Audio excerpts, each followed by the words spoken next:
So Umbrella Academy recently ended with season 4 releasing a couple weeks back, and with this season being the final season, I thought it would be a perfect time to rank every season of the show. But before we get into that, if you're new to the channel and you enjoy this video, please consider subscribing. I make videos on tons of shows like The Boys, Supernatural, Doctor Who, and obviously Umbrella Academy. So if you like those shows and you like the content, you will like those videos as well. Now with this ranking, we're going to start at the bottom and work our way up, so worst to best, and in 4th place we have season 4. Now I know that's the common opinion for this season, but I actually quite like the season. It's just not as good as the others. So for season 4, I did like the general story. I like the ideas presented for this season, and I actually enjoyed the ending. I thought it was very fitting for this show. It left me feeling sad but kind of satisfied at the same time, which I know loads of people don't agree with. Also, episode 2 on its own is fantastic. I liked all the episodes anyway, but episode 2, it was so fun. We got to have some more answers to the Jennifer incident. We got to see the characters' new powers. We got to see the characters go on this fun little road trip, learn about the multiversal railway. Now the season length is one of those things that I think hindered the series. I like the season we got, but having more episodes would have only made it better. You should be able to tell a good story with 6, but I feel like their original plan was 10, and cutting it down just didn't work. The characters in the season did feel different, and not just because they had these brand new weird powers that didn't even really get explored, but because of the 6-year time jump, they were just too different to what we knew them to be. They were realistic, but I don't think they were all better than what they were before, which is a shame. The concepts in this season were phenomenal though, but the thing that lets them down for me is just the execution.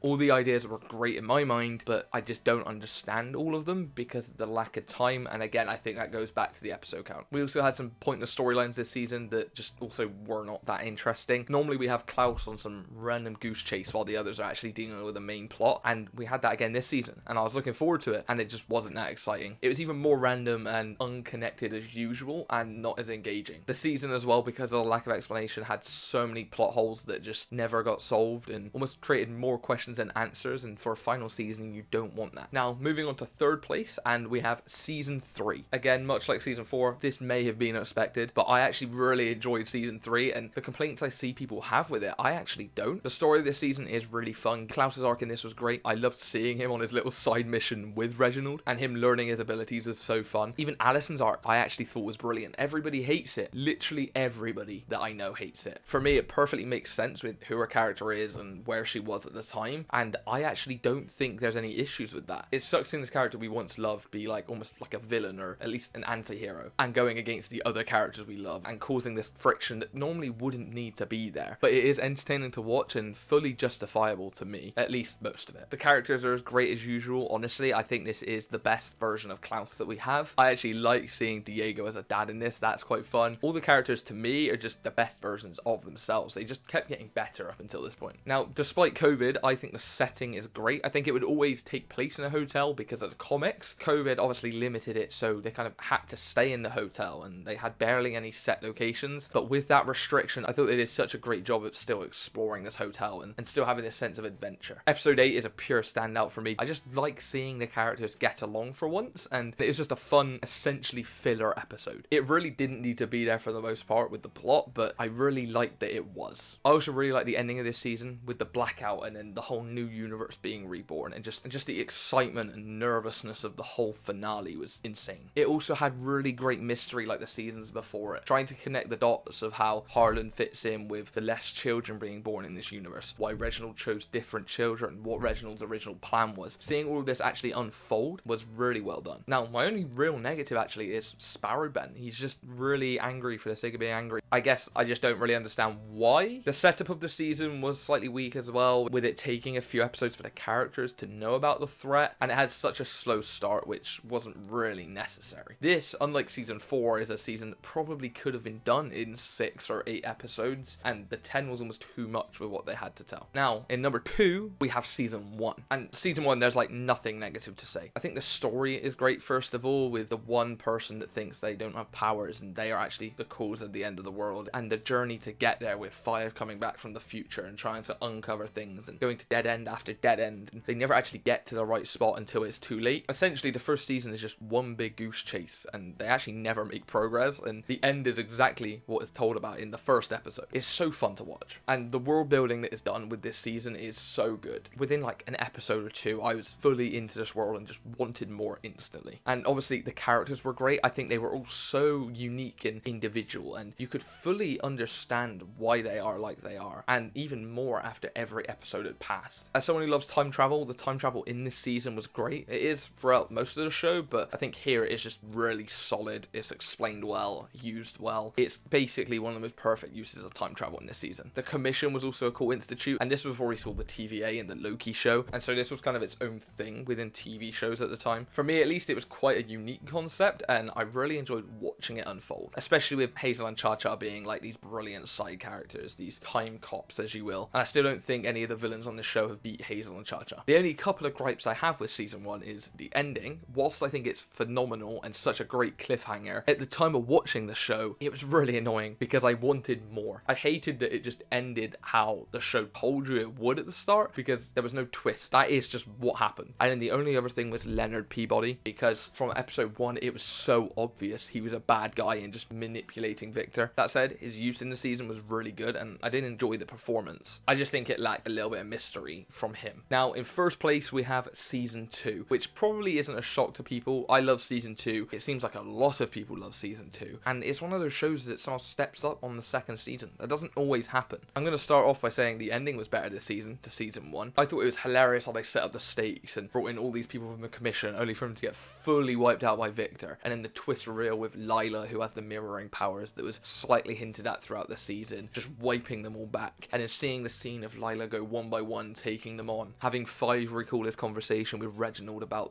trying the seconds of time travel, not years at a time. There's so many elements about the ending that just worked for me, and the cliffhanger obviously with Sparrow Academy was just like, at the time, mind blown. I had no idea what was going on as someone who had not read the comics. The story of the season was also great as well. I know people say it retreads the steps of the first season by having an apocalypse type thing with the Doomsday. I think it's a great gimmick to have in your show. You go into next season, oh bam, another Doomsday, and then you got to figure out how they stop this and also how they caused it. And I did not guess how they caused it one bit throughout this season. In season 1, a few episodes in, you could kind of gather what was happening. I did not understand the direct cause until it was essentially spelled out to us. And when it was, for me, that was such a reveal. I loved it. For me, it's by far the most exciting season and has some of the best mystery of the show. I love the Commission, and seeing more of that this season was great. Having Diego even go and visit the Commission, everything with that was just brilliant, and it's something that was definitely missed in season 3 and 4. We barely had any Commission after season 2, even though it was such an integral part to the first 2 seasons. Whilst I think Hazel and Cha-Cha are still the best, you also have the Swedes and the Handler this season, and everything about them was just handled perfectly. There's literally no flaw in what they were in this season. They just weren't necessarily as exciting to watch all the time. Lila was a great addition to the cast. I love that they revealed the twist early on that she was the Handler's daughter. It allowed you to actually buy into her being a villain, and they were still able to have those twists later on with her abilities and you didn't quite see coming. It had loads of action in this season as well. You got some more Reginald backstory with them even all meeting Reginald, and technically this is the first and only time we actually see them meet the original Reginald. To me, there just isn't really a flaw with this season, and it will forever be my favourite season of the show, I think, and it could possibly be one of my favourite seasons of any show, really. For me, it's a 10 out of 10, and I don't give everything a 10 out of 10. With that said though, that is my ranking. Let me know in the comments down below, is your ranking any different, or do you agree with me? Hopefully you have enjoyed this video, and I'll see you in the next one. Goodbye.